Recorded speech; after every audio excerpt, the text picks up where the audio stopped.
Subscribe करंतु एबे हम चैनल को और प्रेस करंतु बेल आइकन को जहा द्वारा लेटेस्ट वीडियो रो नोटिफिकेशन आपण मानकु सर्वप्रथम मिल जिवो। नमस्कार बंधुगण आपण मानकु आम यूट्यूब चैनल को स्वागत। बंधुगण आज आम आपण मानकु कहबू 13 और 14 तारिख रो दिनटी आपणकर किपरि रहिबो ए दुई दिन को आपण माने किपरि भाबरे प्लानिंग करिवे। जदि विशेष भाबरे आम आपण मानकु कहबू कि ए दिन रे आपणकर स्थिति किपरि रहिबो ता सहित क्यों क्यों क्षेत्र में आपण को फायदा हेबो क्यों सबु जिनिस रे आपण को सावधानियता अवलंबन करने को पड़िबो आपणकर लव लाइफ किपरि रहिबो कैरियर किपरि रहिबो बिजनेस आउ व्यापार किपरि रहिबो ता सहित स्वास्थ्य रो महत्वपूर्ण इन्फॉर्मेशन मध्ये आमे आपण मानकु देबु। आउ ए वीडियो शेष रे आमे किछि आपण मानकु उपाय विषय कहबू जहा द्वारा आपण ए दुई दिन को आहुरी अधिक शुभ और मंगलदायक साब्यस्त करि परिबे। तेणु आग को वीडियो आरंभ करबार पूर्व आमर आपण को रिक्वेस्ट जदि आपण आमर चैनल नुआ आछंती चैनल को सब्सक्राइब करंतु सांगरे नोटिफिकेशन बेल को मध्य ऑन करंतु जहा द्वारा समय समय रे सो नुआ नुआ वीडियो रो नोटिफिकेशन आपणक पाखरे पहुंची जिवो। आसंतु जानिबा किपरि रहिबो आपणक पई विशेष भाबरे 13 और 14 तारिख रो दिन। सबुठारु प्रथमे जानिबा कि कोन आपणक पई ए दुई दिन रे पॉजिटिव रहबा पई जाउछि। जदि आमे आपण मानको विशेष भाबरे कहिबू परिवार द्वारा बहुत भल संबंध हेबार विशेष रूप से संभावना बनुछि। कौनसी स्थिति रे आपण को विकास देखा मिलिबो तथा घर परिवार रे समस्तक सहित आपसिक सामंजस्य आपणकर बहुत ही भल रहिबो।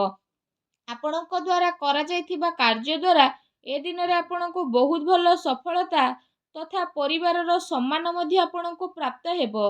ए दिन रे विशेष रूप से आपण समस्तक प्रति आस्था रखिबा सहित समस्तक सहयोग करबा पई ट्राई करिवे। ता सहित जदि कहिबा ए दिन रे आपण बाहर रो गतिविधि रे निजर ध्यान को अधिक केंद्रित करिवे तथा योजनाबद्ध उपाय रे निजर कार्य को सुचारी मध्य नेबे।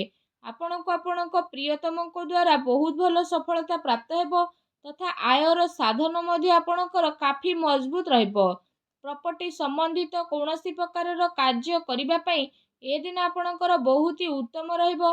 घरर देखभाल संबंधित शौकीन जगह को आपण जाई पारंती ता सहित आपणक दिनचर्या रे जहा परिवर्तन आसुथुला ताहा द्वारा आपणकर स्वास्थ्य तथा पर्सनालिटी रे बहुत भल सुधारता आसीबो। भाग्यर लेनदेन रे आपणको खुशी मिलिबो। ता सहित जदि कहिबा ए दुई दिन रे कौनसी वास्तुविद सह कौनसी विचार विमर्श करंतु। प्रत्येकटी कार्य करने पूर्व बजेट बनैबा आपणक पई अति आवश्यक रहिछि। ए दिन रे अन्य काम रे ध्यान देबा अपेक्षा निजर व्यक्तिगत कार्य रे आपण अधिक ही ध्यान केंद्रित करंतु। पिलांक तरफरु विशेष रूप से चली आसुतबा समस्यार उत्तर मिलवा कारणरू खुशी भरा माहौल आपणकर मरिबो। धन कर्म समाजसेवी संस्था रे विशेष रूप से आपणकर रुचि रहिबो। ए कारणरू जदि आमे आपणको कहबो आपण सम्मानित मध्य होई जिवे। विद्यार्थी को मध्य पूर्व किछि टाइम रु विशेष रूप से चली आसुतबा प्रॉब्लम रु छुटकारा मिलिबो। बड़ंकर सम्मान और आदर आपण आज निहाती भाबरे करंतु। तांकर आशीर्वाद आउ सहयोग विशेष रूप से आपणक पई भाग्य उदय रे निर्माण करिवो। घरे कौनसी धार्मिक कार्य मध्य आपणकर संपन्न होई पारे जहा द्वारा घरे सकारात्मक ऊर्जार मध्य वास हेबो। आसंतु जानिबा ए दिन रे आपणक पई कोन नेगेटिव रहिबो। जदि कहिबा ए दिन अधिक रु अधिक विवाद ठारू दूरी रखिबा पई आपण चेष्टा करंतु। सावधानियता रखिकी कौनसी भी कार्य को स्टार्ट करंतु। आपण निज ऊपर भरोसा करिकी आर्थिक लेनदेन रे सावधानियता रखंतु। केबे केबे आपणकर भूल बुझामणा कारणरू किछि उपलब्धि आपणक हातरू मध्य जाई पारे जो कारण पाई आपणक स्वभाव रे अकारण रे क्रोध आउ चिड़चिड़ापण मध्य आसी पारे। निजर आत्मविश्वास ऊर्जा बनैकी रखिबार जरूरत रहिछि।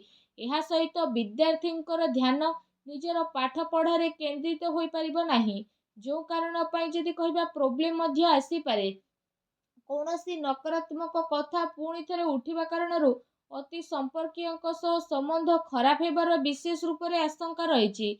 निजर सम्मानर देखभाल आपण स्वयं करंतु। चोरी हेबा अथवा हजि जिबार विशेष रूप से संभावना रहिछि।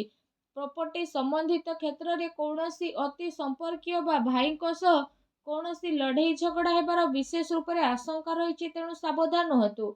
ଏହା ସହିତ କୌଣସି ବି ଉପଲବ୍ଧି ମିଳିବା ଦ୍ୱାରା ତୁରନ୍ତ ହିଁ ସେ କାର୍ଯ୍ୟ କରନ୍ତୁ। ଅଧିକ ଭାବିବା ଚିନ୍ତିବା ଦ୍ୱାରା ସମୟ ଆପଣଙ୍କ ହାତରୁ ମଧ୍ୟ ଯାଇପାରେ। ତା ସହିତ କୌଣସି ଅଜଣା ବ୍ୟକ୍ତିଙ୍କ କଥାରେ ଆସିକି ଏଦିନ ଆପଣ ନିଜର ନୁକସାନ ମଧ୍ୟ କରିପାରନ୍ତି। ତେଣୁ ଟିକେ ସାବଧାନ ରୁହନ୍ତୁ। ଧ୍ୟାନ ରଖନ୍ତୁ କି ଏଦିନ ଖର୍ଚ୍ଚର ବି ଅଧିକତା ରହିବ। ତା ସହିତ କୌଣସି ପଡ଼ୋଶୀଙ୍କ ସହିତ କୌଣସି କଥାକୁ ନେଇ ଆପଣଙ୍କର ଲଢ଼େଇ ଝଗଡ଼ା ମଧ୍ୟ ହୋଇପାରେ। କ୍ରୋଧ ଅପେକ୍ଷା ଶାନ୍ତିପୂର୍ଣ୍ଣ ଉପାୟରେ ମାମଲାକୁ ସୁଲଝିବା ପାଇଁ ଚେଷ୍ଟା କରନ୍ତୁ। ସ୍ୱଭାବରେ ଧୈର୍ଯ୍ୟ ଏବଂ ନରମତା ବନେଇକି ଆପଣ ରଖନ୍ତୁ। ତରତର ଆପଣଙ୍କର ଏବଂ ଆପଣଙ୍କ ପରିବାର ପାଇଁ ନୁକସାନଦାୟକ ସାବ୍ୟସ୍ତ ମଧ୍ୟ ହେବ। ଯେଉଁ କାରଣ ପାଇଁ ଘରର ମାହୋଲ ମଧ୍ୟ ଆପଣଙ୍କର ନକାରାତ୍ମକ ହେବ। ତେଣୁ ଟିକେ ସାବଧାନ ରୁହନ୍ତୁ। ଆସନ୍ତୁ ଜାଣିବା ଏ ଦିନରେ ଆପଣଙ୍କର ଲଭ୍ ଲାଇଫ୍ କିପରି ରହିବ। ଯଦି କହିବା ଏ ଦିନରେ ପ୍ରେମ ସମ୍ବନ୍ଧକୁ ନେଇ କିଛି ନୂଆ ମାହୋଲ ଆପଣଙ୍କୁ ବିଶେଷ ରୂପରେ ଦେଖିବାକୁ ମିଳିବ। ତା ସହିତ ଆପଣଙ୍କର କାର୍ଯ୍ୟରେ ଜୀବନ ସାଥୀଙ୍କ ସହଯୋଗ ବିଶେଷ ରୂପରେ ଆପଣଙ୍କ ପାଇଁ ଲାଭଦାୟକ ରହିବ। ଆପଣଙ୍କ ସମ୍ବନ୍ଧରେ ମଧୁରତା ଆସିବ। ଘରର ବାତାବରଣକୁ ସନ୍ତୁଳିତ ରଖିବା ପାଇଁ ଆପଣଙ୍କୁ ଆପଣଙ୍କ ବ୍ୟବହାରରେ ସନ୍ତୁଳିତ ବନେଇ ରଖିବା ଅତି ଆବଶ୍ୟକ ରହିଛି। ବୈବାହିକ ଜୀବନ ଏ ଦିନ ଆପଣଙ୍କର ସୁଖମୟ ରହିବ। ପ୍ରେମ ସମ୍ବନ୍ଧକୁ ମର୍ଯ୍ୟାଦିତ ବନେଇ ରଖିବାର ଅତି ଆବଶ୍ୟକତା ରହିଛି। ତା ସହିତ ବ୍ୟସ୍ତତା ପରେ ମଧ୍ୟ କିଛି ଟାଇମ୍ ଆପଣ ଆପଣଙ୍କ ପରିବାର ଲୋକଙ୍କ ସହ ମନୋରଞ୍ଜନ ଏବଂ ଆମୋଦ ପ୍ରମୋଦରେ ବ୍ୟତୀତ କରନ୍ତୁ। ଏହାଦ୍ୱାରା ସମସ୍ତଙ୍କୁ ଖୁସି ପ୍ରାପ୍ତି ହେବ। ଆସନ୍ତୁ ଜାଣିବା ଏ ଦିନରେ ଆପଣଙ୍କର ବ୍ୟବସାୟ ଏବଂ କ୍ୟାରିୟର କିପରି ରହିବ। କାର୍ଯ୍ୟକ୍ଷେତ୍ରରେ ବିଶେଷ ରୂପରେ ଆପଣଙ୍କୁ ସଫଳତା ମିଳିବ। କାରବାର ବିସ୍ତାରର ନୂଆ ଯୋଜନା ମଧ୍ୟ ବନେଇବେ। ପ୍ରପର୍ଟି ସମ୍ବନ୍ଧିତ କ୍ଷେତ୍ରରେ ନିବେଶ ମଧ୍ୟ ଆପଣ କରିବେ, ଯାହା ଭବିଷ୍ୟତ ପାଇଁ ଆପଣଙ୍କର ବହୁତ ଲାଭଦାୟକ ସିଦ୍ଧ ହେବ। ଏହା ସହିତ କାର୍ଯ୍ୟକ୍ଷେତ୍ରରେ ସହଯୋଗୀ ଏବଂ କର୍ମଚାରୀଙ୍କର ଅଧିକ ବିଶ୍ୱାସ ନ କରିକି ସବୁ ନିର୍ଣ୍ଣୟ ଆପଣ ନିଜେ ନେବା ପାଇଁ ଚେଷ୍ଟା କରନ୍ତୁ। କାରଣ କୌଣସି ଅନୈତିକ ସ୍ଥିତି ଆପଣଙ୍କ ପାଇଁ ନୁକସାନର କାରଣ ମଧ୍ୟ ବନିପାରେ। ବ୍ୟବସାୟିକ କ୍ଷେତ୍ରରେ ସବୁ କାର୍ଯ୍ୟ ଆପଣଙ୍କର ସୁଚାରୁ ରୂପରେ ଚାଲିବ। ଯେଉଁ କାରଣ ପାଇଁ ଆପଣ ନିଜ ପାଇଁ କିଛି ଟାଇମ୍ ବାହାର କରିବେ। ଏହା ସହିତ ଚାକିରି ପେଶା ବ୍ୟକ୍ତିବିଶେଷଙ୍କର ମଧ୍ୟ କୌଣସି ଟାର୍ଗେଟ ହାସିଲ ମଧ୍ୟ ହୋଇପାରେ। ଯେଉଁ କାରଣ ପାଇଁ ଯଦି କହିବା ଆପଣଙ୍କର ବସ୍ କିମ୍ବା ଉଚ୍ଚ ଅଧିକାରୀ ଆପଣଙ୍କ ପାଇଁ କିଛି ଉପଲବ୍ଧି ମଧ୍ୟ ପ୍ରଦାନ କରିବେ। ଯେଉଁ କାରଣ ପାଇଁ ଆପଣଙ୍କର ମନ ବି ବହୁତ ପ୍ରସନ୍ନ ରହିବ। ବିଦ୍ୟାର୍ଥୀ ବର୍ଗଙ୍କ ପାଇଁ ଆଜିର ସମୟ ବହୁତ ଭଲ ରହିବ। ଆସନ୍ତୁ ଜାଣିବା ଆଜି ଆପଣଙ୍କର ସ୍ୱାସ୍ଥ୍ୟ କିପରି ରହିବ। ଯଦି କହିବା ଆଜି ଆପଣ ସ୍ୱାସ୍ଥ୍ୟକୁ ନେଇକି ନିଜ ପାଇଁ ସ୍ଥିତି କାଫି ସାମାନ୍ୟଦାୟକ ରହିବାକୁ ଯାଉଛି। ଆଜି କୌଣସି ପ୍ରକାରର ସ୍ୱାସ୍ଥ୍ୟ ସମ୍ବନ୍ଧିତ ସମସ୍ୟା ଉତ୍ପନ୍ନ ହେବାର କୌଣସି ସମ୍ଭାବନା ନାହିଁ। ଆଜି ଆପଣଙ୍କ ସ୍ୱାସ୍ଥ୍ୟ ବହୁତ ଭଲ ରହିବ। ଯେଉଁ କାରଣ ପାଇଁ ଆପଣ ନିଜେ ନିଜକୁ ଚିନ୍ତାମୁକ୍ତ ଆଉ କାଫି ଊର୍ଜାବାନ ବୋଲି ଅନୁଭବ କରିବେ। ଏହା ସହିତ ନିଜ ସ୍ୱାସ୍ଥ୍ୟକୁ ଆହୁରି ଅଧିକ ଭଲ ରଖିବା ପାଇଁ ଆପଣ ପ୍ରତ୍ୟେକ ଦିନ ଯୋଗ କରନ୍ତୁ, ବ୍ୟାୟାମ କରନ୍ତୁ, ସୁସ୍ଥ ରୁହନ୍ତୁ। ଆସନ୍ତୁ ଜାଣିବା ଆଜି ଆପଣଙ୍କ ପାଇଁ କ'ଣ ବିଶେଷ ଉପାୟ ରହିଛି। ଯଦି କହିବା ଆଜି ଆପଣ ସ୍ନାନ ଆଦି ବିଶେଷ ରୂପରେ କରିସାରିବା ପରେ ଭଗବାନ ଶିବଙ୍କୁ ବିଶେଷ ରୂପରେ ଜଳରେ ତିଳ ଅର୍ପଣ କରିକି ପୂଜା କରନ୍ତୁ। ଏହା ସହିତ ମହାମୃତ୍ୟୁଞ୍ଜୟ ମନ୍ତ୍ରର 108 ଥର ଜପ ମଧ୍ୟ କରନ୍ତୁ। ରୁଦ୍ରାକ୍ଷ ମାଳ ଦ୍ୱାରା କରନ୍ତୁ। ଏପରି କରିବା ମାତ୍ରେ ହିଁ ଭଗବାନ ଭୋଳାନାଥ ବହୁତ ଶୀଘ୍ର ପ୍ରସନ୍ନ ହେବେ ଏବଂ ଆପଣଙ୍କର ସମସ୍ତ କଷ୍ଟକୁ ଦୂର କରିବେ। ଆଉ ଯାହା ବି ଆପଣଙ୍କ ଜୀବନରେ ପ୍ରୋବ୍ଲେମ୍ ଚାଲୁଛି ସବୁ ପ୍ରୋବ୍ଲେମର ଅନ୍ତ କରିବେ। ଆଉ ଆପଣଙ୍କର ସବୁ ମନୋକାମନା ଭଗବାନ ଭୋଳାନାଥଙ୍କ ଆଶୀର୍ବାଦରୁ ହିଁ ପୂର୍ଣ୍ଣ ହେବ। ଆଉ ଆପଣଙ୍କର ସବୁ କାର୍ଯ୍ୟ ବହୁତ ଆସାନୀରେ ବନିଯିବ। ଭଗବାନ ଭୋଳାନାଥଙ୍କର ଆଶୀର୍ବାଦ ଆପଣଙ୍କୁ ପ୍ରାପ୍ତ ହେଉ।